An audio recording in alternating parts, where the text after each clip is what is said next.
Hola a todos los amantes y curiosos de la historia. Bienvenidos a mi canal. Hoy os traigo la vida de Miguel Pavlovich de Rusia. Él fue el hermano menor de los zares Alejandro I y Nicolás I de Rusia, siendo un gran duque que dedicó su vida a la milicia, aunque no sería muy popular entre las filas rusas por su carácter, y apenas interfirió en la política del Imperio ruso. Esta biografía es realizada por petición de Xiomara Fajardo, Joaquín Murrieta, Vania Franulik, Jesús Ignacio Sánchez, Kelvin Vital y La Rosa. Miguel Pavlovich Romanov nació el 8 de febrero de 1798 en el Palacio de Invierno de San Petersburgo, en Rusia. Fue hijo del zar Pablo I de Rusia y de la segunda esposa de este, la zarina María Fyodorovna, más conocida por su nombre de nacimiento, Sofía Dorotea de Württemberg. El matrimonio tuvo 10 hijos en común, siendo Miguel el último de sus vástagos. El parto de este gran duque fue rápido y sin problemas, recibiendo así el nombre de Miguel por insistencia de su padre, el zar, ya que según cuenta una leyenda de la época, en el primer día del reinado de su progenitor, en el Palacio de Verano de San Petersburgo se presentó ante un miembro de la Guardia Imperial una visión del arcángel Miguel. Así que cuando le notificaron al zar la noticia de esta visión, este juró ante dicho guardia que si tenía otro hijo varón le entregaría el nombre de Miguel. Ante el surgimiento de esta leyenda se empezó a extender el rumor que decía que el zar Pablo quería nombrar a Miguel como su heredero, pese a tener para entonces 3 hermanos mayores, ya que el pequeño gran duque se había convertido en el hijo favorito del gobernante, aparte de que éste habría nacido durante su mandato, ya que los otros hijos varones del zar habían nacido durante el reinado de su madre, la zarina Catalina II de Rusia, más conocida como Catalina la Grande. El bautizo de Miguel se convirtió en un gran acontecimiento de la época, ya que fue celebrado de manera grandiosa. Incluso sus hermanos mayores, el zarevich Alejandro y la gran duquesa Alejandra, tuvieron un destacado papel durante la ceremonia, ya que estos representaron la figura de su abuela materna, la duquesa Federica de Brandeburgo-Schwedt, la cual sería su madrina. Pero ante los problemas de salud que padecía su abuela en ese momento, ésta no pudo asistir a su bautizo, falleciendo tan solo un mes después de haberse celebrado tal ceremonia. Miguel sería criado y educado junto a su hermano Nicolás, recibiendo ambos niños una estricta educación basada en obediencia y en disciplina. Ambos niños fueron puestos bajo el cuidado de la institutriz Carlota de Lieven, una mujer que se convertiría en la gobernanta de los niños imperiales, inculcándoles el ser hombres fuertes, heroicos y caballerosos. En el año 1800, los pequeños grandes duques fueron puestos bajo la tutela del militar Gustavo Matías de Lansdorff, ya que sus padres, los zares, querían que sus hijos varones menores se convirtiesen en hombres serios, disciplinados y con un gran sentido del deber, intentando así alejarlos de la vida libertina. Los pequeños grandes duques reciben una educación muy severa y estricta por parte del general Lansdorff. Incluso los castigos físicos estarían a la orden del día, siendo algo que marcó bastante a ambos hermanos. En el año 1801 fue asesinado su padre, el zar Pablo I, convirtiéndose así su hermano, el zarevich Alejandro, en el nuevo emperador de todas las Rusias, bajo el nombre de Alejandro I. Tras producirse la muerte de su padre, su madre, la zarina viuda Sofía Dorotea, se apartó de la corte rusa empezando así a residir junto a sus hijos menores entre los palacios de la Gáchina y de Pavlovsk. Miguel permaneció muy unido a sus hermanos Ana y Nicolás, existiendo una gran unión entre ellos. Incluso empezaron a ser apodados como triopatía y llevarían anillos iguales como muestra de su unión.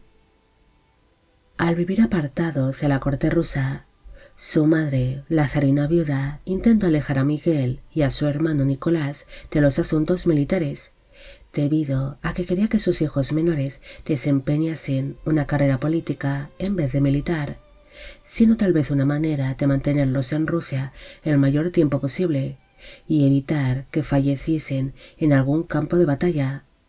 Pero Miguel, al igual que su hermano Nicolás, era un gran apasionado de la milicia desde una edad muy temprana, mostrando desde su infancia el gran deseo de convertirse en un alto cargo militar. Su hermano, el zar Alejandro I, apenas se involucró en la educación de sus hermanos pequeños y en raras ocasiones los visitaría, algo que ocasionó que Miguel no llegase a mantener apenas trato con su hermano mayor, quien se convertiría prácticamente en un gran desconocido para él.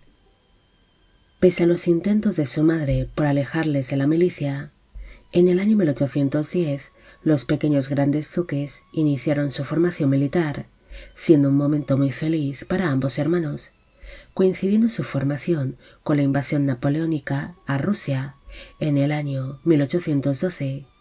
Pero por petición de su madre, la zarina, ni a Miguel ni a Nicolás se les permitió participar en tales conflictos. A principios del año 1814, su hermano, el zar, les permitió a los pequeños grandes duques el unirse al ejército extranjero, partiendo así de la ciudad de San Petersburgo junto al general Lansdorff y otros altos cargos militares, haciendo algunas paradas durante este largo viaje para visitar a distintos parientes suyos. Cuando los hermanos llegaron cerca de la ciudad de Basilea, estos escucharon los disparos enemigos, debido a que en ese momento los austriacos y los bávaros estaban sitiando la cercana fortaleza Dunange, en la frontera francesa. Tras esto, los grandes duques pasaron dicha frontera y llegaron hasta la ciudad de Vesoul, pero pronto recibieron una carta por parte de su hermano, el zar Alejandro I, para que regresasen a la ciudad de Basilea, debido a que consideraba que era demasiado peligroso que sus hermanos permaneciesen en Francia ante los conflictos que se estaban librando por aquel entonces con motivo de las guerras napoleónicas. Poco después de regresar a Basilea, llegó la noticia de la primera abdicación de Napoleón Bonaparte, algo que permitió a ambos hermanos el poder continuar con su viaje hasta la ciudad de París, lugar donde permanecieron por un tiempo junto a distintos altos cargos militares. En el mes de junio de 1815, el regimiento aliado en el que se encontraban los grandes duques fue atacado por un grupo de rebeldes franceses a su paso por la ciudad de Belfort, teniendo así ambos hermanos su bautizo de fuego, debido a que sería la primera vez que entraban en combate. Una vez finalizada su formación militar en el año 1817, Miguel realizó una gira que le llevaría a visitar distintos puntos de Rusia y posteriormente por distintos países de Europa Occidental, siendo este viaje guiado por el militar ucraniano Iván Paskevich, con quien mantendría una serie de tensiones, debido a que Miguel no se dejaría dirigir por dicho hombre e intentó hacerse con el control de aquella gira. Una vez finalizado este largo viaje, Miguel regresó a Rusia, donde se le entregó los cargos de comandante de la primera división de infantería de la Guardia y jefe del regimiento de guardias de Moscú. En el año 1819, el zar Alejandro I ordenó la construcción del Palacio Mijailovsky, cumpliendo así con los deseos de su fallecido padre, debido a que el zar Pablo I ordenó guardar una serie de fondos con los que poder financiar la construcción de un palacio para Miguel, ya que al ser el menor de sus hijos varones, este tendría una herencia muy pobre en comparación con sus hermanos mayores. Por esta razón, su hermano Alejandro I le entregaría este palacio para uso y disfrute del gran duque, como regalo por sus 21 cumpleaños. Miguel sería considerado como un joven no muy agraciado, pero que poseía un buen porte, destacando especialmente por su gran sentido del humor, contando en todo momento chistes o cualquier ocurrencia graciosa que se le pasase por la mente. Pese a ser considerado como un joven muy alegre y divertido, Miguel también fue un gran obsesivo del orden y de la disciplina, llegando a perder fácilmente los estribos cuando algo se escapaba de su control. Incluso se dice que tenía dos personalidades distintas y que saltaba de la una a la otra con mucha facilidad, algo que ocasionó que se convirtiese en un hombre un tanto impopular entre las filas rusas, ya que podía cambiar de carácter en un abrir y cerrar de ojos, siendo un tanto complicado el convivir o trabajar junto a él, además de que se decía que había heredado el carácter rudo de su padre, siendo bastante difícil de tratar en ciertas ocasiones. Miguel sería considerado por sus familiares y amigos como un hombre bondadoso y generoso, pero también era muy reservado y le costaba comunicarse con los demás, algo que ocasionaba que fuese visto como demasiado frío, distante y maleducado. Miguel permaneció por algunos años soltero, dedicando su vida plenamente a la milicia, hasta que un día su madre decidió comprometerlo con la princesa Carlota de Württemberg, quien era descrita como muy hermosa y encantadora. Miguel se mostró un tanto a disgusto ante tal compromiso con su prima, aceptando a regañadientes el visitar la ciudad de Stuttgart para conocerla personalmente, aunque aquel encuentro entre ambos primos sería bastante frío, debido a que el gran duque apenas prestaría atención a su prometida durante aquella visita. Se dice que aquel comportamiento hacia su futura esposa fue por influencia de su hermano, el gran duque Constantino, quien tras su desastroso casamiento con la gran duquesa Juliana de Sajonia-Coburgo-Saalfeld, empezó a odiar a todas las princesas alemanas. Cuando Miguel regresó de Rusia tras haber conocido a su prometida, este intentó librarse de su compromiso, pero finalmente acabaría aceptando los deseos de su madre, la cual deseaba enormemente aquel casamiento. Tras quedar oficialmente comprometidos, la princesa Carlota se preparó para su futuro casamiento. Ella abrazaría las creencias ortodoxa rusa, además de cambiar su nombre por el de Elena Pavlovna. El 20 de febrero de 1824 se celebró la boda entre Miguel y la princesa Carlota en la capilla del Palacio de Invierno de San Petersburgo. Para entonces él tenía 25 años de edad en el momento de la unión y ella 17. Tras celebrarse su boda, la relación del matrimonio no mejoró. El gran duque intenta evitar siempre que podía a su esposa y era muy frío con ella, un comportamiento que escandalizó a sus hermanos, incluso su hermano Constantino, el cual mantenía un matrimonio muy frío y escandaloso con su propia esposa. Se mostraría muy preocupado por el trato que el gran duque le daba a su mujer. Es más, fue tan mala la relación inicial de los recién casados que incluso su esposa Carlota se llegaría a sentir culpable de haber sido ella la elegida para casarse con Miguel. Pese a su gran distanciamiento conyugal, la princesa Carlota intentó adaptarse a los gustos de su marido. Incluso intentó que éste interfiriese en los asuntos de Estado. Pero Miguel no mostraría atención a los asuntos políticos, dedicándose por completo a los asuntos militares. Pese a mantener un matrimonio muy frío, los grandes duques se verán obligados a compartir de vez en cuando el mismo lecho para intentar traer al mundo a sus herederos. En el año 1825 nació María, pero ésta falleció durante la juventud.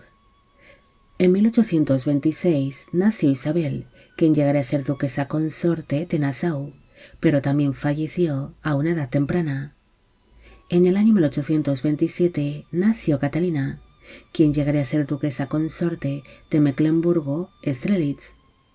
En el año 1831 nació Alejandra, pero ésta falleció durante la infancia. Y en el año 1834 nació la última hija del matrimonio, una niña que se llamó Ana, pero ésta también falleció durante la infancia. El matrimonio tuvo 5 hijas en común, aunque tan solo 3 de ellas consiguieron sobrevivir a la infancia.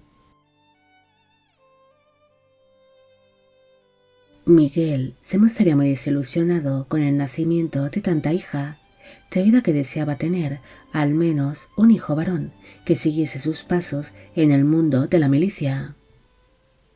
Tras el nacimiento de su última hija, Ana, el gran duque perdió la esperanza de tener un heredero varón, centrándose así en sus hijas, a las cuales llegaría a adorar, inculcándolas la disciplina militar. El gran duque se llevaría a sus hijas consigo durante los desfiles militares o a inspeccionar a las tropas. Incluso las enseñaría a desfilar y a tocar el tambor o la corneta, mostrándose siempre muy orgulloso de todas sus hijas. Ante su infelicidad conyugal, Miguel tuvo alguna que otra aventura amorosa con distintas mujeres, naciendo así en el año 1843 una hija ilegítima llamada Nadezhda, nacida fruto de su relación con una dama llamada Carolina Karlovna Stiglitz. Pese a que su esposa intentó adaptarse a los gustos y a la frialdad del gran duque, era habitual que ambos cónyuges acabasen chocando, siendo sus discusiones muy acaloradas, donde era normal el encontrarles discutiendo con la voz en alto, finalizando aquellas discusiones cuando su esposa Carlota abandonaba la estancia donde se encontraba el matrimonio, dando un sonoro portazo. Mientras iban llegando sus hijas al mundo, Miguel permaneció en medio de los cambios políticos que se fueron viviendo en Rusia. En el año 1825, el gran duque se encontraba en la ciudad de Varsovia junto a su hermano Constantino, cuando recibió la noticia de la muerte de su hermano, el zar Alejandro I. Partiendo así de inmediato el gran duque hacia la ciudad de San Petersburgo, con una carta donde su hermano Constantino renunciaba al trono imperial, algo que ocasionaría que su otro hermano, Nicolás, se acabase convirtiendo en el nuevo zar de Rusia bajo el nombre de Nicolás I. Miguel realizó una serie de viajes entre Varsovia y San Petersburgo con el fin de convencer a su hermano Constantino para que retirase su renuncia sobre el trono ruso y se convirtiese en el nuevo zar, ya que su otro hermano, Nicolás, se negaba a sentarse en dicho trono, sin producirse la renuncia pública de su hermano Constantino, quien tenía muchos apoyos entre las filas rusas. Finalmente, acabaría estallando la revuelta decembrista, un levantamiento por parte de los altos cargos militares que se sublevaron contra la corona imperial rusa, siendo este levantamiento brutalmente sofocado. Durante aquel levantamiento, su hermano, el zar Nicolás, puso a Miguel al frente de la Guardia Imperial, enfrentándose así a las filas de los militares rebeldes, algo que permitió a su hermano Nicolás el poder asumir oficialmente su cargo como emperador, al ser aplastada aquella rebelión. Una vez finalizada la revuelta decembrista, Miguel recibió por parte de su hermano el zar el cargo de inspector general de ingeniería, el de miembro del Consejo de Estado y de comandante de cuerpo de guardias. Entre los años 1828 y 1829, el gran duque participó en la guerra ruso-turca, siendo condecorado por ello con la medalla de la Orden de San Jorge, pero el gran duque se negó a portar tal insignia al no considerarse merecedor de ella. Miguel también recibió por parte de su hermano el zar la espada dorada por la valentía, la cual estaba adornada con laureles y diamantes. Entre los años 1830 y 1831, el gran duque participó en el levantamiento polaco, tomándose la ciudad de Varsovia junto a sus hombres y sofocando aquella rebelión, siendo por ello recompensado con el cargo de ayudante general del ejército imperial ruso. Una vez finalizado aquel levantamiento, Miguel recibió el cargo de comandante jefe del cuerpo de pajes de su Majestad Imperial, además de formar parte del comité militar, consiguiendo que se fundasen 14 ramas nuevas de cadetes dentro del ejército ruso, además de que participó en los asuntos militares y en el desarrollo de la artillería. Finalmente, en el año 1844, el gran duque llegó a lo más alto de su carrera militar al recibir el cargo de comandante jefe de guardias y granaderos. Pese a dedicar su vida a la milicia, Miguel también participó en numerosas labores de caridad, siendo descrito como un hombre bondadoso y generoso, pero de carácter frío, sombrío y reservado a la hora de relacionarse con las demás personas, algo que ocasionó que fuese visto como un benefactor oscuro. Se sabe que el gran duque fue un hombre muy generoso con sus amistades o con la gente cercana a él. Hay constancia de que él entregó dinero a algunos de sus ayudantes o miembros de la milicia para que éstos pudiesen saldar sus deudas. Incluso se dice que algunos de sus sirvientes tuvieron que frenar al gran duque en más de una ocasión para que no prestase tanta ayuda económica, ya que su generosidad no tenía límites y esto podría afectar a sus fondos personales. Pese a que Miguel tenía un buen porte, él siempre había sido un hombre un tanto delicado, sufriendo desde su más tierna infancia de una mala salud, algo que ocasionaba que tuviese que retirarse de vez en cuando a algunos balnearios para recobrar la salud. Pese a tener una salud muy delicada, el gran duque nunca seguiría las recomendaciones médicas y solía burlarse de los médicos, además de que no cambiaba de estilo de vida y seguiría teniendo muy malos hábitos. La salud del gran duque se vería seriamente afectada tras producirse las muertes de sus hijas mayores.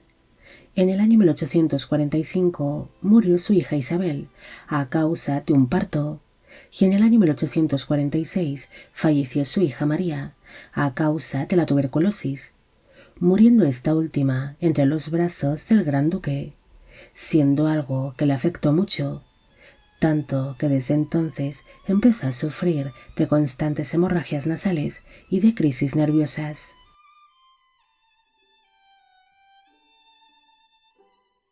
Pese a su mala salud, Miguel intentó seguir adelante y se centró en los asuntos militares, viajando así en el año 1849 a Varsovia para inspeccionar a las filas de guardias y granaderos.